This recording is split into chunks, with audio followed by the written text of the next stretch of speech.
estaba orando en estos días sobre el mensaje de hoy y venía a mi mente que habíamos propuesto este año el tema de la santidad.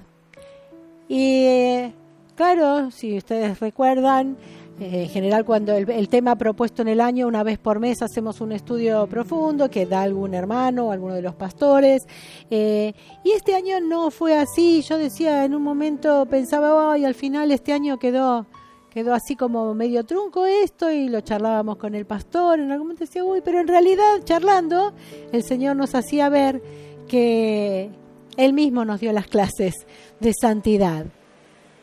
Porque hablando con otros pastores de distintas congregaciones y hablando con los hermanos, el Señor ha ido tratando y nos ha ido moviendo, ha permitido ciertas situaciones en nuestras vidas que nos han hecho que lo busquemos más, ya sea por las incomodidades de la pandemia, por los sustos que da la pandemia o por cosas personales, pero veíamos que el Señor se ha movido este año con este tema, pero ha tratado de manera personal mucho más que lo que podríamos haber estado estudiando, y por supuesto es mucho más efectivo, ¿no? O sea, de hecho, aunque estudiamos, lo único que esto es la intención al estudiar los temas es ver lo que el Señor nos quiere decir. Y bueno, pensando en esto, el Señor con algunos devocionales y algunas cosas mis lecturas bíblicas, me fue hablando de un tema que justamente esto titularía la predicación de hoy Santidad y pecado, que pecado es la contracara de la santidad, ¿no? Y me gustaba cómo lo trata el apóstol Juan. En particular, ustedes saben que uno puede estudiar la palabra de Dios de diferentes maneras. Tomamos un libro y lo leemos todo, un libro de la Biblia y lo leemos todo y vamos viendo todo lo que trata. Podemos buscar qué personajes está hablando ese libro y estudiar ese personaje, o podemos buscar uno de los temas que trata ese libro. Y entonces este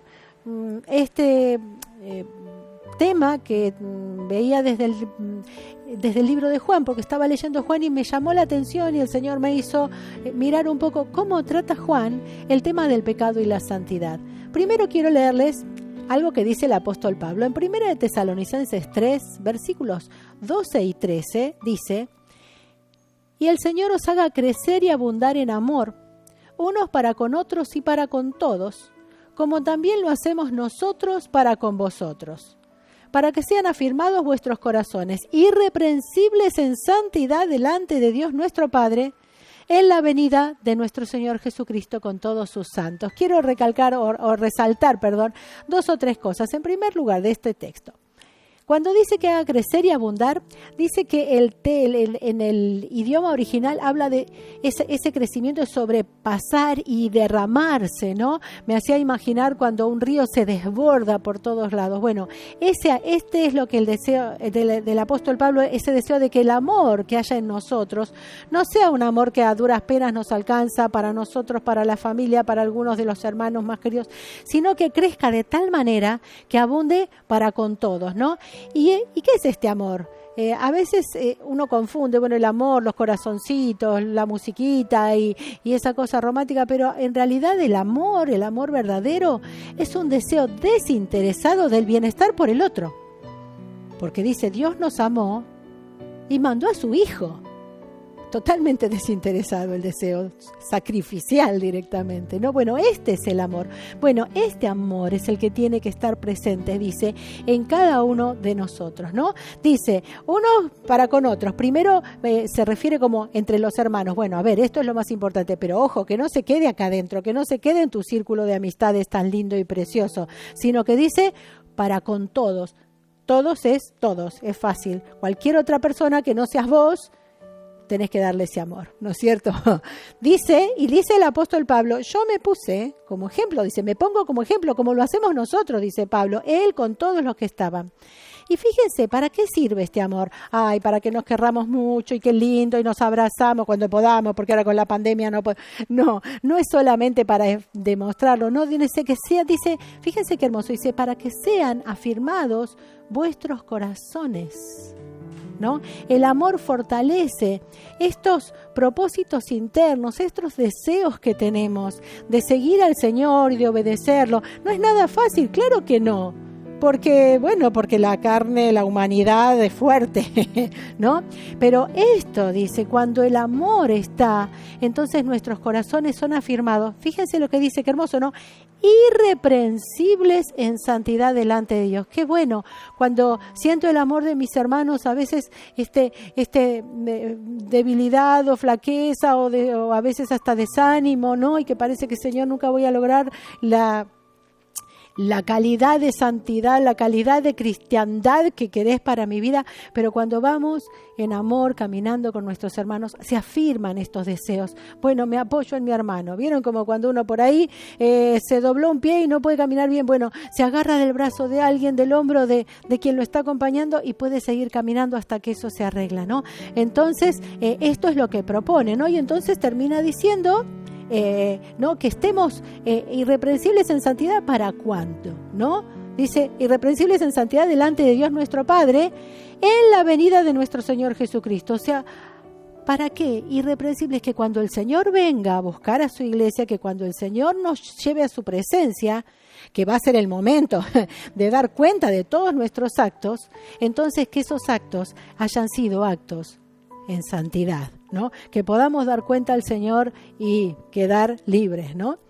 Y en el capítulo 5 de 1 de Tesalonicenses, el versículo 23 dice, Pablo sigue hablando, ¿no? De todas estas cosas, de la santidad, dice, y el mismo Dios de paz, Él es la fuente de poder, ¿no es cierto?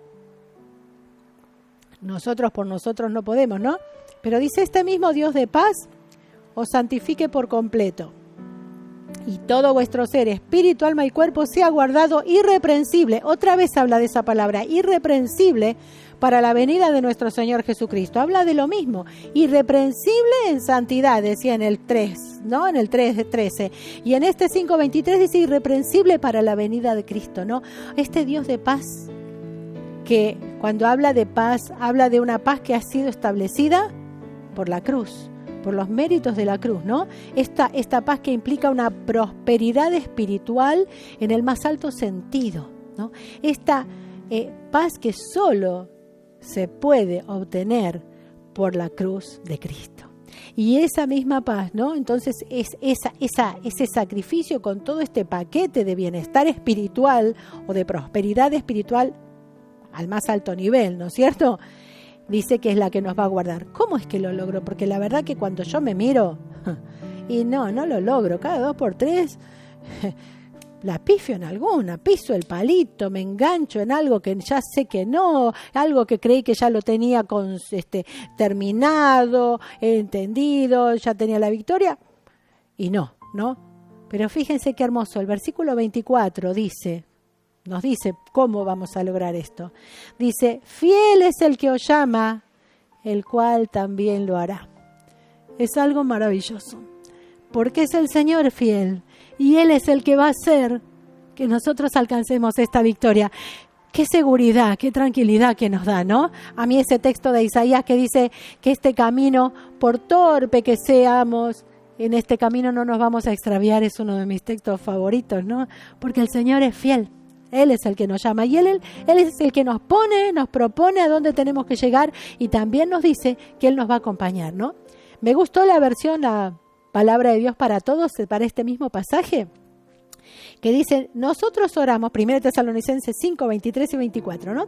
Nosotros oramos para que Dios mismo, el Dios de paz, los purifique completamente para que pertenezcan solo a Él. También pedimos para que todo su ser, su espíritu, su alma y su cuerpo permanezcan siempre sin mancha para cuando el Señor Jesucristo regrese. Dios que los ha llamado lo hará por ustedes. Pueden confiar en Él. Qué hermoso, Señor. Gracias por tu palabra, Dios. Gracias por esta seguridad tan grande, Señor, por tu fidelidad. Aleluya. Gracias, Dios. Gracias. Y bien, y esto está perfecto. Sabemos lo que tenemos que hacer y tenemos la promesa de que Dios dice que lo hará.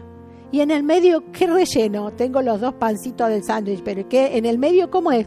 ¿Cómo nos va a santificar el Señor? ¿Cómo lo va a hacer? Sí, ¿no? Y acá es donde entra Juan, que les decía. voy a estar leyendo varios textos de la primera epístola de Juan. En primer lugar, del capítulo 1, de los versículos 7 en adelante, empieza diciendo el versículo 1:7, pero si andamos en luz, y a ver, fácil, este es fácil, si andamos en luz no estamos en tinieblas, porque luz y tinieblas no van juntas, así que está bueno, si andamos en luz no andamos en tinieblas, vamos bien. Como Él está en luz, y esto ya nos va dando la pauta que si estamos en luz, Dios está en luz porque es luz, así que vamos bien, estamos en el Señor.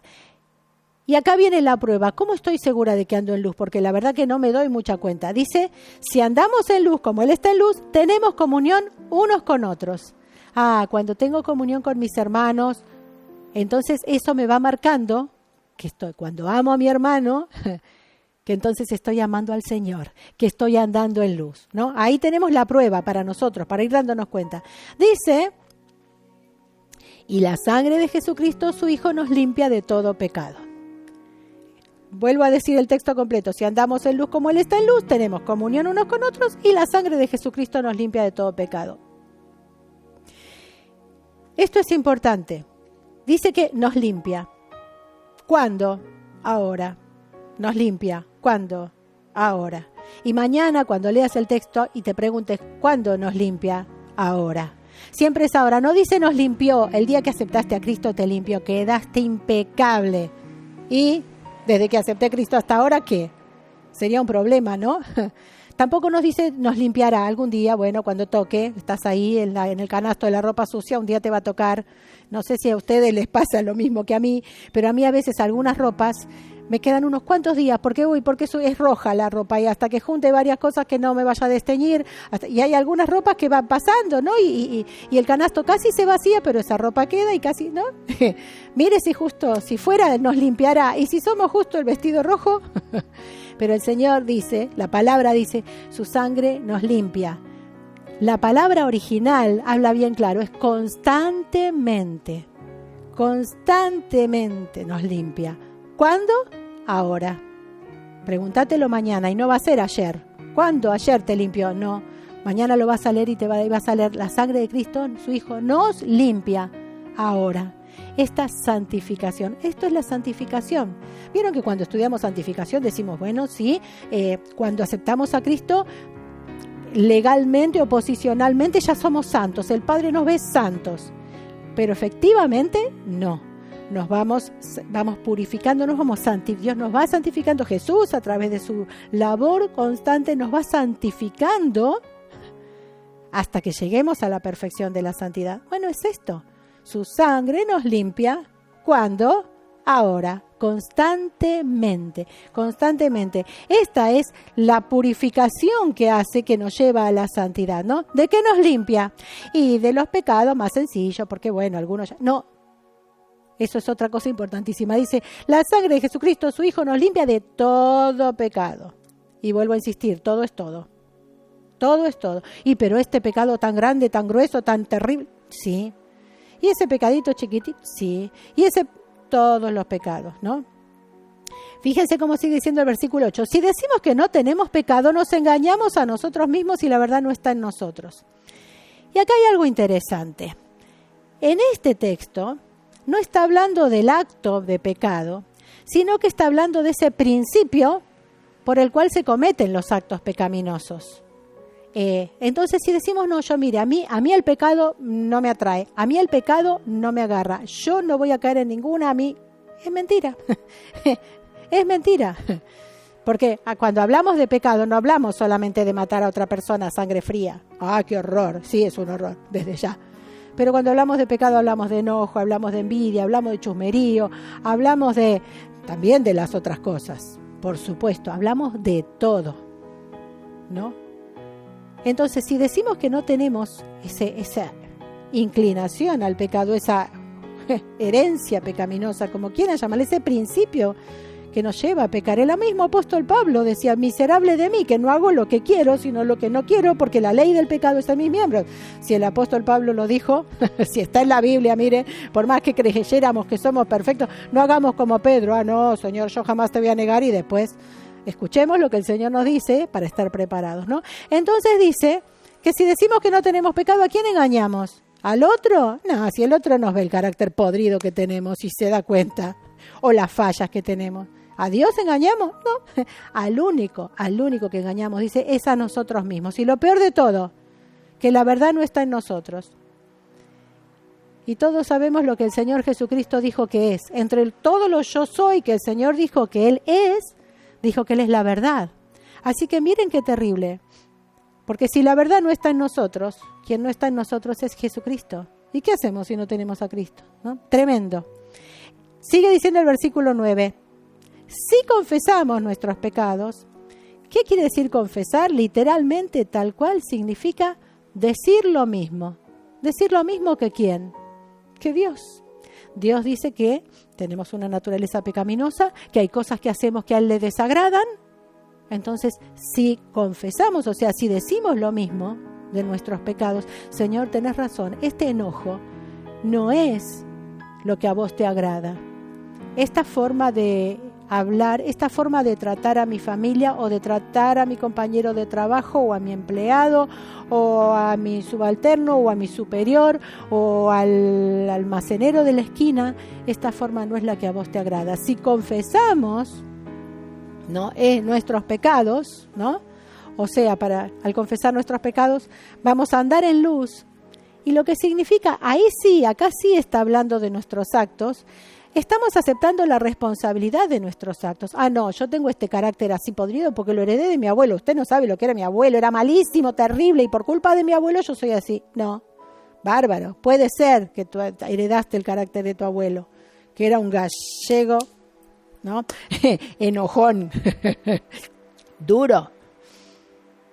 Pero Cristo corta con todas esas cosas y Cristo nos da la fuerza para cambiar. Entonces ya no le tengo que echar la culpa al carácter de mi abuelo que yo heredé, sino que tengo que responsabilizarme y decir, bueno, sí, la verdad, en el fondo, me encanta ser chinchuda como mi abuelo, pero Señor, no quiero serlo más. Eso es confesarlo, ¿no? Entonces dice que si confesamos, aceptamos la responsabilidad de nuestras actividades, de nuestros pecados, de nuestros actos, dice, Él es fiel y justo. ¿De quién está hablando? De Cristo, ¿no es cierto? Dice que es fiel y justo. Perdón, del Padre está hablando, ¿no? ¿Por qué fiel y justo dice? Dice, fiel y justo para perdonar nuestros pecados y limpiarnos de toda maldad. Este es todo el texto, todo el versículo, ¿no? Es fiel y justo, ¿por qué? Porque en primer lugar es fiel en que cumple su promesa de perdonarnos. Pero lo hace de una manera justa. No dice, bueno, está bien, te la perdono, te la dejo pasar y ya está. Porque entonces Dios sería injusto y sería un problema. Si Dios fuera injusto, entonces no sabríamos cómo movernos. ¿Y cómo sé yo que Dios va a cumplir lo que dice o no si no es fiel a su palabra, si no cumple las cosas en justicia? Pero ¿por qué podemos decir que Él sí cumple de perdonarnos y es justo? Porque Cristo pagó en la cruz para que Él pueda perdonarnos de una manera justa. El precio está pagado, por eso Él puede perdonarnos, ¿no? Dice, basado entonces en este sacrificio de Cristo nos puede perdonar, ¿no? Perdonar habla de la absolución del castigo. Listo, no hay castigo. Bien, pero no alcanza con eso. El otro día hablábamos con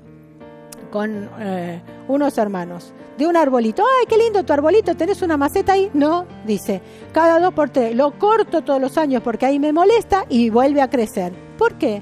Porque quedó la raíz, ¿no? Y si el Señor solamente nos perdonara, queda la raíz del pecado, así que volvemos a pecar y volvemos a pecar, ¿no? Pero ¿qué dice? Nos perdona nuestros pecados y nos limpia de toda maldad. Entonces también limpia, quita la raíz. Ya no solamente tenemos la absolución del castigo, sino también de la contaminación del pecado. Para aquellos que conocemos a Cristo hace varios años o que conocemos a Cristo y ya hemos caminado algún tiempo con Él, podemos mirar y darnos cuenta, cuando miramos hacia atrás, que hay muchas de las cosas malas que hacíamos que ya no las hacemos. ¿Por qué? Porque el Señor ha quitado esa contaminación y ahora en eso tengo la victoria. Ya en esa situación no caigo más. Como tenemos una colección importante y unas cuantas cosas, el Señor sigue limpiando porque nadie llega a la perfección aquí en esta tierra, ¿no? Pero hay cosas que ya no nos atraen más. Hay cosas que ya no nos vencen más ni nos dominan. Esa es la absolución de la contaminación del pecado. Eso es lo que el Señor ha limpiado. Eso es la santificación, nuevamente, ¿no? Dice que nos puede limpiar de toda maldad. Qué hermoso, ¿no? Y vuelve a decir, fíjense ustedes, vuelve a insistir Juan, en el versículo 10 dice, si decimos que no hemos pecado, no, yo nunca más, ¿no? O sea, si no reconocemos nuestra responsabilidad personal con el pecado, sea cual sea, ¿qué dice? Que le hacemos a él mentiroso. No, Dios, estás equivocado, estás mintiendo. Yo no peco, yo no tengo pecado, jamás pequé, no. Desde que acepté a Cristo, nunca más una mentira y ya está, ¿no? Nunca más me enojé, ni hablar. Le hacemos a él mentiroso y su palabra no está en nosotros. Tremendo. Qué bueno que podamos reconocer nuestra responsabilidad, porque una vez que reconocemos nuestra responsabilidad personal ante el pecado, del pecado que hemos cometido, Señor, esto yo sé que está mal. Es más, te digo algo más. Podés decirle al Señor, yo sé que está mal, pero me encanta hacerlo, Señor. Así que te pido que me ayudes a que ni me guste, ni lo haga más. Porque hay cosas que nos gustan. A ver, no era chiste cuando hace un ratito, o no era solo un ejemplo, cuando hace un ratito yo les decía, a mí me gusta el carácter enojón de mi abuelo. Porque yo por muchos años, de adolescente sobre todo, cuando en mis reuniones se hablaba de estos temas y yo decía, yo no voy a entregar esto, porque a mí me gusta mi carácter así enojón y carácter podrido, queda feo decir, por eso no lo digo. Y me encantaba. Así que yo por ahí escuchaba a mi amiga que decía, ay no, porque yo no quiero ser así, porque quiero que el Señor dulcifique mi carácter. Y yo decía, ay, qué tonta. Yo ni loca oro eso. De verdad por mucho tiempo, hasta que el Señor me dijo, decidite de qué lado estás, ¿no? Pero me costó un montón, ¿no? O sea, pero aprendí eso. Bueno, Señor, la verdad, a mí así me encanta. Pero yo sé que a vos no te gusta, Señor, así que te pido que me cambies, que vos hagas la obra en mí, porque yo no puedo ni querer cambiar. Y es algo realmente maravilloso lo que el Señor puede hacer. No digo, como dice el apóstol Pablo, que ya lo haya alcanzado, pero prosigo a la meta, ¿no? Sigue diciendo el apóstol Juan en el capítulo 2 ya, hijitos míos, estas cosas os escribo para que no pequéis. Porque es importante, claro, que todo eso el Señor se ocupa, el Señor me libra, ¡wow, qué bueno! Entonces alguno puede llegar a tomar el pecado a la ligera, no importarle, ¿no? No debemos tomar jamás el pecado a la ligera. Nuestra meta y el deseo del corazón de cada hijo de Dios tiene que ser no pecar, ¿no? Esta tensión que hay entre la espiritualidad y la humanidad, entre la carne y el espíritu, como dice el apóstol Pablo, ¿no? Como dice Pablo, ¿no? Tiene que ser... tenemos que estar conscientes de eso y no tenemos que aceptarlo, ¿no? Pero dice, le escribo para que no pequen. Ojo, esto no es licencia para pecar, no. Pero si alguno hubiere pecado, abogado tenemos para con el Padre, a Jesucristo el justo. ¿Cómo pecamos? ¿Qué les parece? Los hago pensar un momento, a ver si ustedes piensan las mismas cosas que yo encontré. Pecamos por debilidad. Uy, yo esto no lo quiero hacer otra vez, ¿no? Como, listo, no fumo más. Y a los 10 minutos está otra vez con el cigarrillo. Pecamos por el engaño de Satanás. No, ¿qué te dijo Dios? ¿Que vas a morir? No, no vas a morir, le dijo la serpiente. Y ese mismo engaño sigue a través de los siglos, de diferentes maneras. No, mira, esto es de Dios. Esto es Dios hablándote y es el mismo enemigo. Por engaño de Satanás. ¿Qué otra cosa? ¿Por qué otra cosa podemos pecar? Tal vez involuntariamente, ni me di cuenta, yo no me di cuenta de lo que estaba haciendo, ¿no? Porque fui vencido, estaba luchando y de pronto no sé cómo el Satanás me venció. Fui vencido por ignorancia. No sabía que esto era pecado, yo creí que estaba bien. Por descuido, andamos, ya la tengo clara, estoy en victoria, pácate. Ahí el enemigo nos agarra, ¿no? ¿Por cuántas cosas podemos pecar? Está hablando, acá, si alguno hubiere pecado, está hablando de un estado, entonces, no habitual, de algo, no es que algo que hacemos siempre. Entonces dice, si pecaste, por alguna razón, hay un abogado, uno que está junto a vos, dice, ¿no? Es Jesucristo el justo. Esa justicia de Jesucristo es la que hace efectiva su intervención ante el Padre. Señor, yo nunca pequé y morí por el pecado de perdónalo. Y por supuesto que el Señor quiere, ¿no?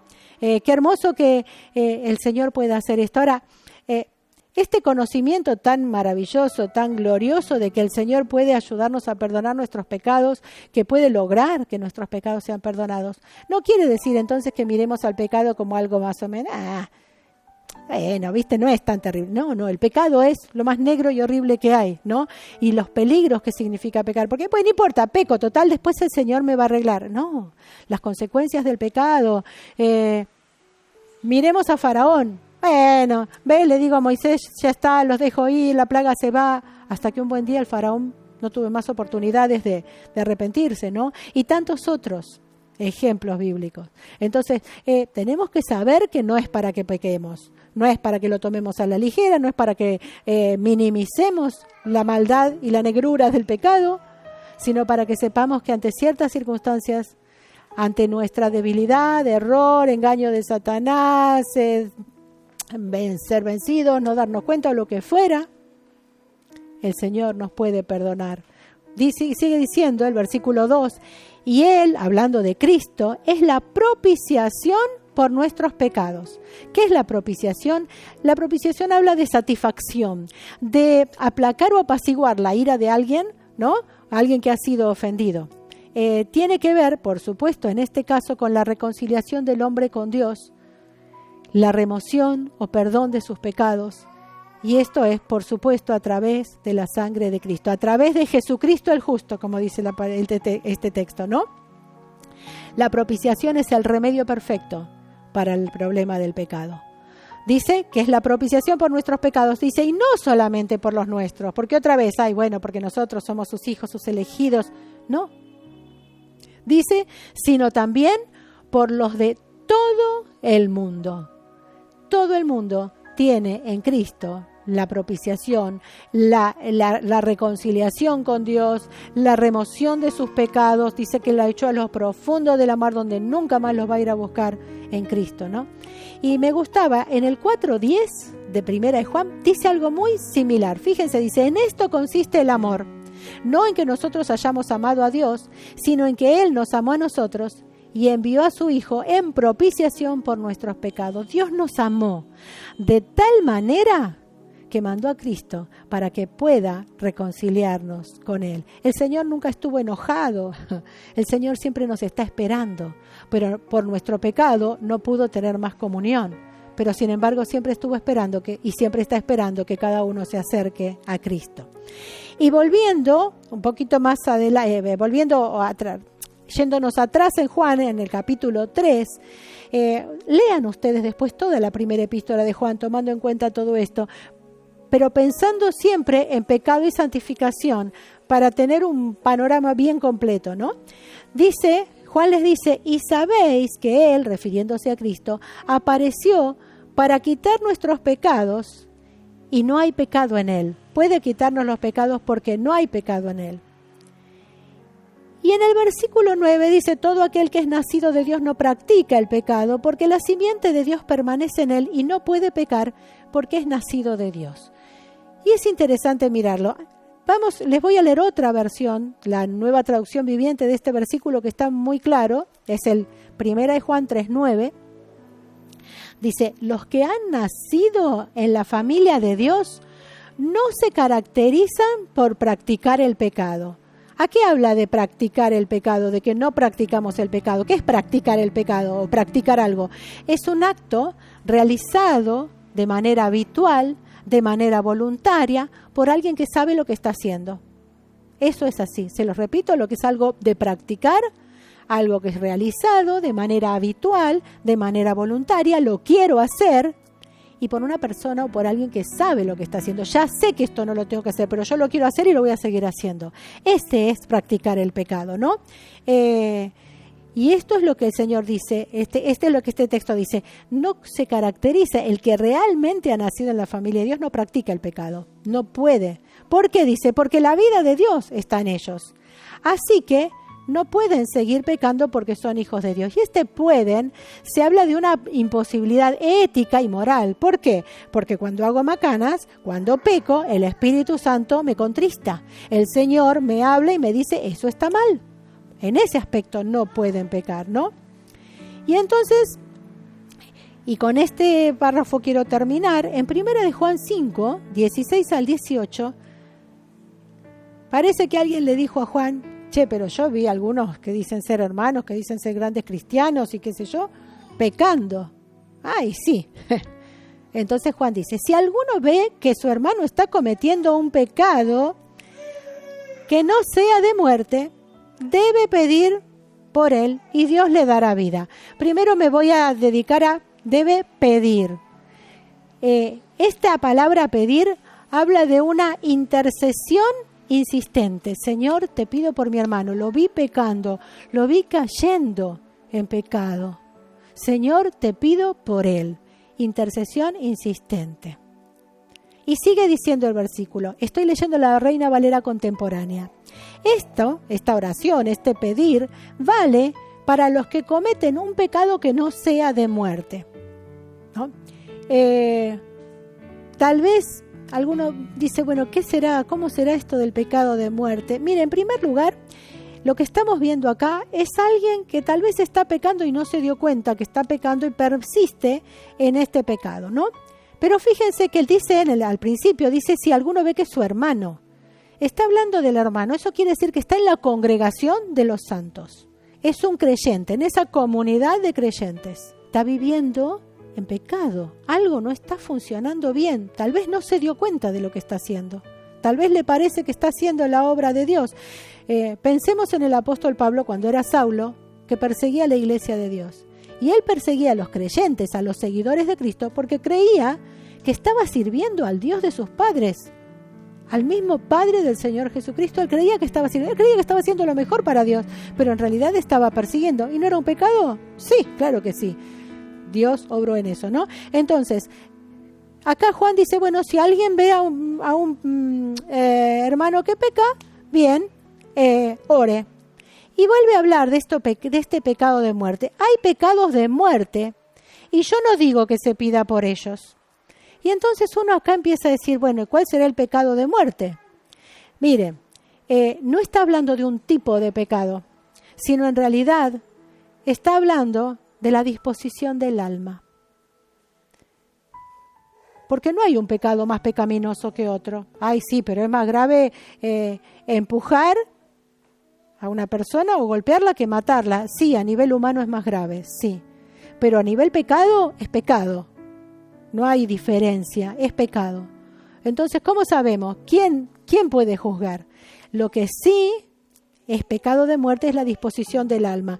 Yo voy a seguir en esta y voy a seguir en esta. Y es pecado de muerte porque no estoy dispuesto, o esa persona no está dispuesta a aceptar los requerimientos de Cristo, aceptar el sacrificio de Cristo para ser perdonado. Entonces es de muerte, porque si no acepta a Cristo se muere eternamente. ¿Me explico?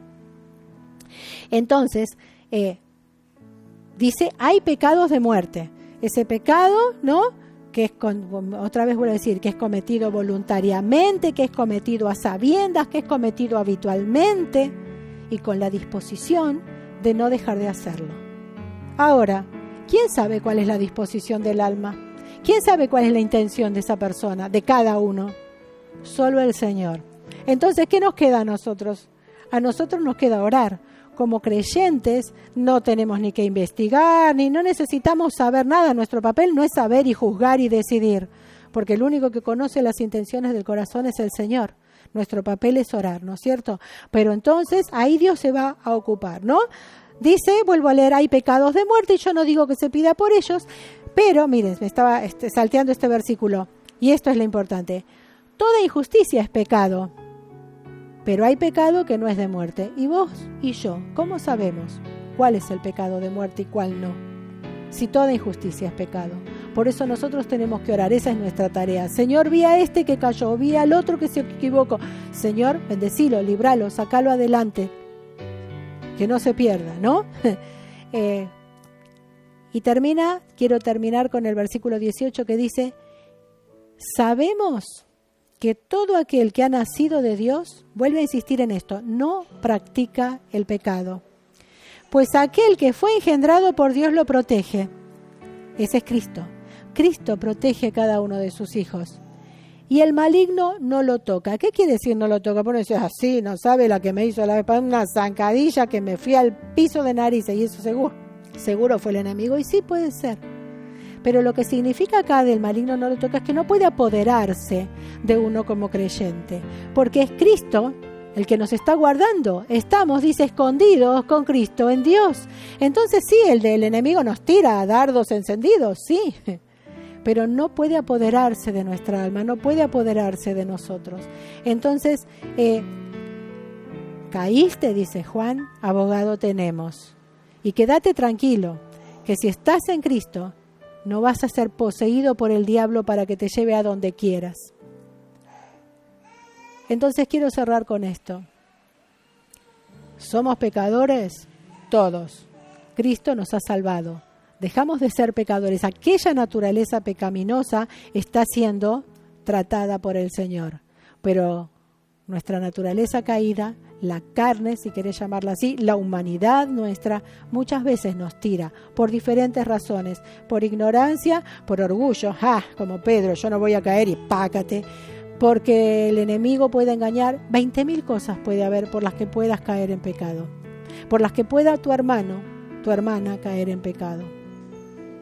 Busquemos al Señor. No nos dejemos desanimar. No nos dejemos desalentar.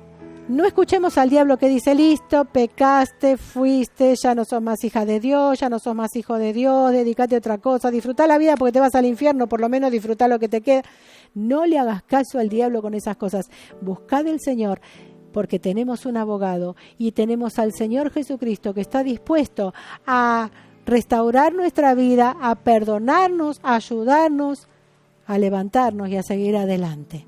Entonces, recordemos que tenemos como abogado a Jesucristo el justo. Señor, te damos muchas gracias porque sí, más de una vez nos equivocamos, sí, más de una vez pecamos, más de una vez te ofendemos, Señor, pero como cristianos no queremos hacerlo. Queremos que tu Espíritu Santo siempre esté, Señor, marcando el error, redarguyéndonos, mostrándonos, haciéndonos, Señor, que podamos arrepentirnos de cualquier pecado que hayamos cometido, Señor, y también te damos gracias porque Jesucristo como nuestro abogado, como uno que está junto a nosotros, ayudándonos, está defendiéndonos. Señor, está ayudándonos para que seamos limpiados, perdonados. Gracias porque la sangre de Jesucristo nos limpia constantemente de nuestros pecados.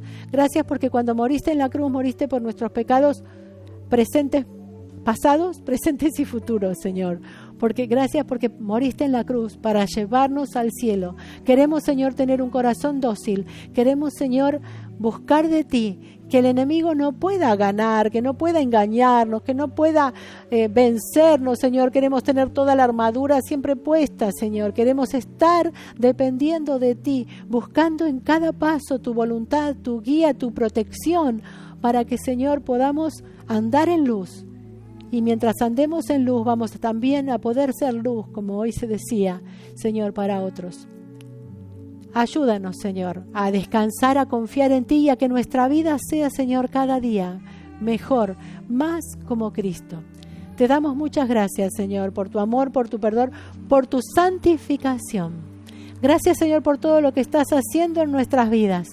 Señor, gracias, porque es tu amor el que nos lleva adelante, es tu amor el que nos guía, es tu amor, Señor, el que hace la obra.